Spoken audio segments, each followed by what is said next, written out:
Well, I'm a lucky girl. This is an early Christmas present from my husband Robert, who is so dear he made this for me. It's a potting bench.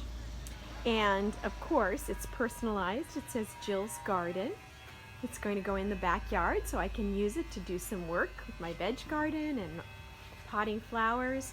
It has a little shelf on the bottom for things to store, and it's just darling, and I am so happy and feel so grateful to my husband that he thought of me this Christmas in this particular way. But now I'm going to let him explain to you how he made it and how you could make it if you wanted.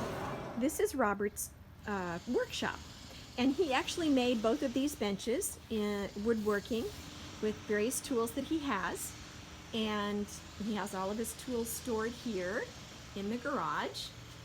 And now he's going to talk to you about the bench. So I asked Jill what she wanted for Christmas, and she said a potting bench. So like everyone who wants to know how to make something they don't know how to make, I went to YouTube and I found a YouTube video on how to make a potting bench on Ryobi Tool Nation. Ryobi is R-Y-O-B-I. And we're going to put a link to the YouTube video and to the plans for this bench in the blog notes that Jill puts up. But I just want to point out a couple of things to give you an idea. This is only made with two types of lumber. 4 2x4s, which provide the frame, the back, the vertical part of the frame, and then the rest of it is 1x4 dimensional lumber. So you carpenters out there, woodworkers will know that's less than 1x4, but it's nominally called 1x4 at the stores. So what you will need to do is buy 4 2x4s and 20 1x4s, which sounds like a lot, I know, but just the way the cuts line up, that's how many you need. I varied the plans a little bit in that I used Spax number 10 pan head screws, construction screws. Spax is S-P-A-X. Number 10, 2.5 inch. And then one thing that I did, two things that I did differently is it called for a cross brace in the back, which I skipped because it's just simply not necessary with all of the lateral reinforcing and actually seemed kind of weak.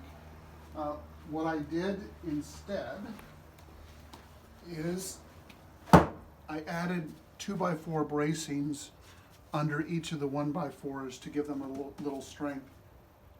After I had built it, I found that without much pressure, these 1x4s would bow.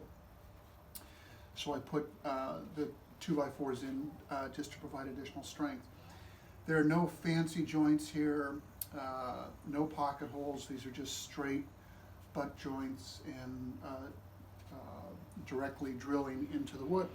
So it's pretty simple. Actually, apart from the painting, which was difficult because we couldn't get the paint at a store, this took me about a day to build.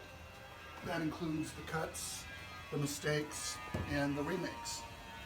One other feature is it has a shelf up here, and then these slats with the wider spaces are meant to allow you to hang tools on them.